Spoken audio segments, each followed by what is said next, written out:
आज का पाठ शुरू करने से पहले सबसे पहले हम करते हैं बालकांड के कुछ दोहों का हिंदी रूपांतरण।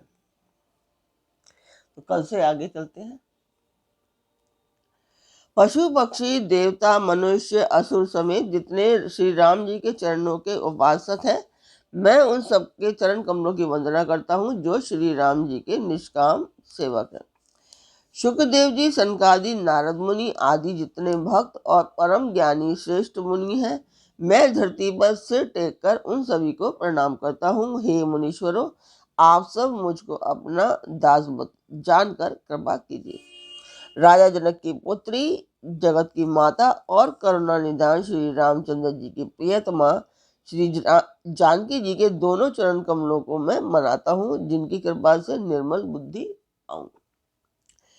फिर मैं मन वचन और कर्म से कमल नयन धनुषधारी भक्तों की विपत्ति का नाश करने और उन्हें सुख देने वाले भगवान श्री रघुनाथ जी के सर्वसमर्थ चरण कमलों की मैं वंदना करता हूँ।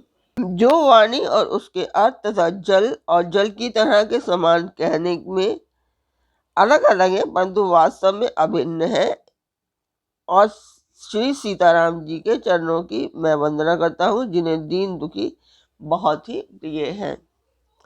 मैं श्री रघुनाथ जी के नाम राम की वंदना करता हूँ, जो कृपालु, अग्नि, भानु, सूर्य और हिमकर, चंद्रमा का हेतु अर्थात र, आ और म रूप से बीज है। वह राम नाम ब्रह्मा विष्णु और शिव रूप है। वह वेदों का प्राण है, निर्गुण उपमा रहित और गुणों का भंडार है। जो महामंत्र है, जिसे महेश्वर श्री शिव जी जपते हैं और उनके द्वारा जिसका उपदेश काशी में मुक्ति का कारण है, तथा जिसकी महिमा को गणेश जी जानते हैं, जो इस राम नाम के प्रभाव से ही सबसे पहले पूजे जाते हैं। आदि कवि श्री वाल्मीकि जी राम नाम के प्रताप को जानते हैं, जो उल्टा नाम मरा मरा जप कर पवित्र हो गए। श्री शिव जी के इस वचन को सुनकर कि एक राम नाम सहस्त्र नाम के समान है, पार्वती जी सदा अपने पति श्री शिव जी के साथ राम नाम का जप करती रहती हैं। नाम के प्रति पार्वती जी के हृदय की ऐसी प्रीति देखकर श्री शिव जी हर्षित हो गए और उन्होंने स्त्रियों में भूषण रूप, पतिव्रताओं में शिरोमणि पार्वती जी को अपना भूषण बना लिया, अर्थात उन्हें अपने मन में अपने अंग में धारण करके अर्धांगिनी बना लिया। नाम के प्रभाव को श्री शिव जी भली भांति जानते हैं, जिस प्रभाव के कारण कालकूट जहर ने उनको अमृत का फल दिया। श्री रघुनाथ जी की भक्ति वर्षा ऋतु है। तुलसीदास जी कहते हैं कि उत्तम सेवक गंधान है और राम नाम के दो सुंदर अक्षर सावन भादों के महीने है। नमस्कार व्यूअर्स, और आप सब लोग कैसे हैं? आशा करती हूँ आप सब लोग अच्छे होंगे, स्वस्थ होंगे और मेरा रामचरितमानस का पाठ अवश्य देख रहे होंगे। तो सबसे पहले हम जान लेते हैं कि कल तक हमने कहाँ तक पढ़ा था। तो कल तक था कि अनेकों जन्मों में मैंने अनेकों प्रकार के योग, जप, तप, यज्ञ और दान आदि कर्म किए। हे गुरु जी, जगत में ऐसी कौन योनि है जिसे मैंने बार बार घूम फिर कर जन्म ना लिया हो। हे गोसाई, मैंने सब कर्म करके देख लिए, पर अब इस जन्म की तरह मैं कभी सुखी नहीं हुआ। हे नाथ, मुझे बहुत से जन्मों की याद है, क्योंकि श्री शिव जी की कृपा से मेरी बुद्धि को मोह ने नहीं घेरा। हे पक्षीराज, सुनिए, अब मैं अपने प्रथम जन्म के चरित्र कहता हूँ, जिन्हें सुनकर प्रभु के चरणों में प्रीति उत्पन्न होती है, जिससे सब कलेश मिट जाते हैं।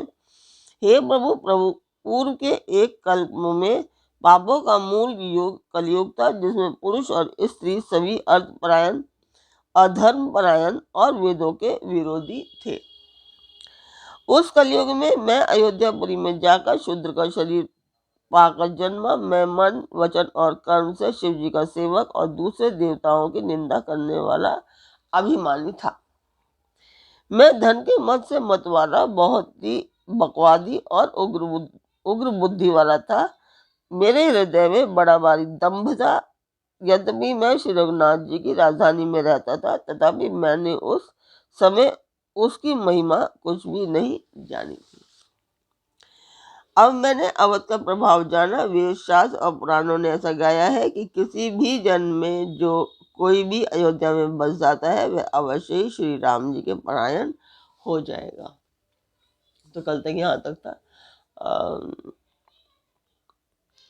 इसके आगे मैं बताऊं कि आपको कि ये पाठ मैं क्यों कर रही हूँ। तो ये एक शुभ कार्य है, उसके लिए कर रही हूँ। आप लोग चाहती हूँ मैं इसमें कि आप लोग मेरा सहयोग कीजिए और सब्सक्राइब कीजिए, लाइक कीजिए और शेयर कीजिए, ताकि मैं उस कार्य को पूर्ण कर पाऊँ। तो आप लोग इसमें मेरा सहयोग कीजिए और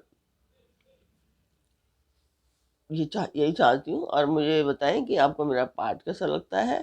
अच्छा लगता है तो बताएं, और आपको कुछ कमियां दिखाई देती हैं तो वो भी बताएं, ताकि मैं उसे सुधार सकूं।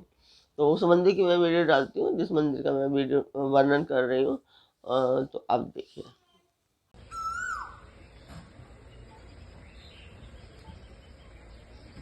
तो मंदिर की वीडियो देखिए, बताएं आप मुझे कि आपको मेरा कार्यक्रम कैसा लगता है।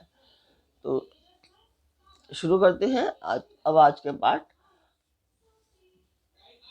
स्वागत करती हूँ मैं आप सभी का अपने इस कार्यक्रम रामचरितमानस के उत्तराखंड पाठ में। अवध प्रभाव जान तब प्राणी, जब उर बसहि राम धनु पानी। सो कलिकाल कठिन उर गारी, पाप परायण सब नर नारी। अवध का प्रभाव जीव तभी जानता है जब हाथ में धनुष धारण करने वाले श्री राम जी उसके हृदय में निवास करते हैं। हे गरुड़ जी, वह कलिकाल बड़ा कठिन था। इसमें सभी नर नारी पाप परायण पापों में लिप्त थे। कलिमल ग्रसे धर्म सब, लुप्त भय सदग्रंथ। दभिन्न निजमति कल्पी, करी प्रकट किए बहु पंथ। कलयुग के पापों ने सब धर्मों को ग्रस लिया, सदग्रंथ लुप्त हो गए। दधम्बियों ने अपनी बुद्धि से कल्पना कर करके बहुत से पंथ प्रकट कर लिए। भय लोग सब मोह बस, लोभ ग्रसे शुभ कर्म। सुनु हरि जान ज्ञान निधि, कयऊ कछुक कलि धर्म। सभी लोग मोह के वश हो गए, शुभ कर्मों को लोभ ने हड़प लिया। हे ज्ञान के भंडार, हे श्री हरि के वाहन, सुनिए अब मैं कली के कुछ धर्म कहता हूँ। वर्ण धर्म नहीं आश्रम चारी, श्रुति विरोध रत सब नर नारी। द्विज श्रुति वेचक भूप प्रजासन, को नहीं मान निगम अनुशासन। कलियों में न वर्ण धर्म रहता है, न चारों आश्रम रहते हैं। सब स्त्री पुरुष वेद के विरोध में लगे रहते हैं। ब्राह्मण वेदों के बेचने वाले और राजा प्रजा को खा डालने वाले होते हैं। वेद की आज्ञा कोई नहीं मानता। मारग सोई जा कहू जोई भावा, पंडित सोई जो गाल बजावा। मिथ्यारंभ दम्भ रत जोई, ता कहू संत कहे सब कोई। जिसको जो अच्छा लग जाए वही मार्ग है, जो डींगे मारता है वही पंडित है। जो मिथ्या आरंभ करता है और जो दम में रहित है उसी को सब कोई संत कहते हैं। सोई सयान जो पर धनहारी, जो कर दम्भ सो बड़ आचारी। जो कह झूठ मसखरी जाना, कल जुग जुग सोई गुणवंत बखाना। जो जिस किसी प्रकार से दूसरे का धन हनन कर ले वही बुद्धिमान है। जो दंभ करता है वही बड़ा लाचारी है। जो झूठ बोलता है और हंसी दिल लगी करता है, जो झूठ बोलता है और हंसी दिल लगी करना जानता है, कलयुग में वही गुणवान कहा जाता है। निराचर जो श्रुति पथ त्यागी, कल जुग सोई ज्ञान सो बैरागी। जाके नक अरु जटा विशाला, सोई तापस प्रसिद्ध कलिकाला।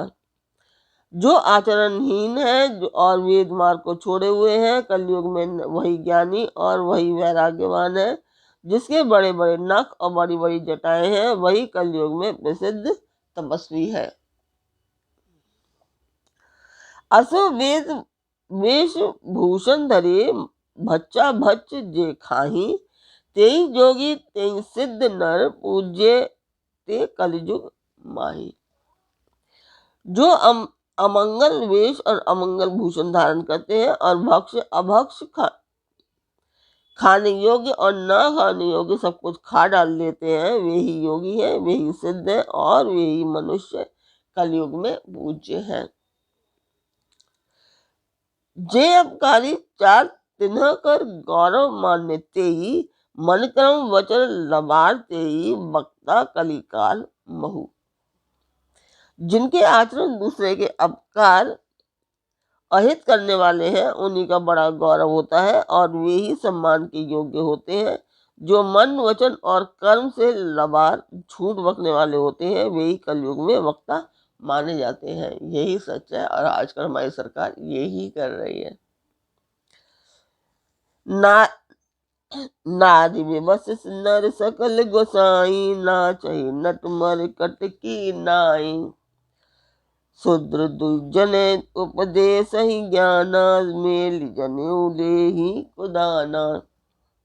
हे गोसाई, सभी मनुष्य स्त्रियों के विशेष वश में है और बाजीगर के बंदर की तरह उन्हें नचाए नाचते हैं। ब्राह्मणों का शूद्र ज्ञानोपदेश करते हैं और गले में जनेऊ डालकर कुत्सित दान लेते हैं। तो आज का पाठ यहीं पर मैं पूर्ण करती हूँ। तो कल फिर मिलेंगे एक नए पाठ में, एक नई उमंग, एक नई तरंग के साथ। तब तक आप मेरा चैनल अवश्य सब्सक्राइब करें, लाइक करें और शेयर करें।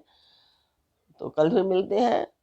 तब तक के लिए जय सिया राम, सियापति रामचंद्र जी की जय।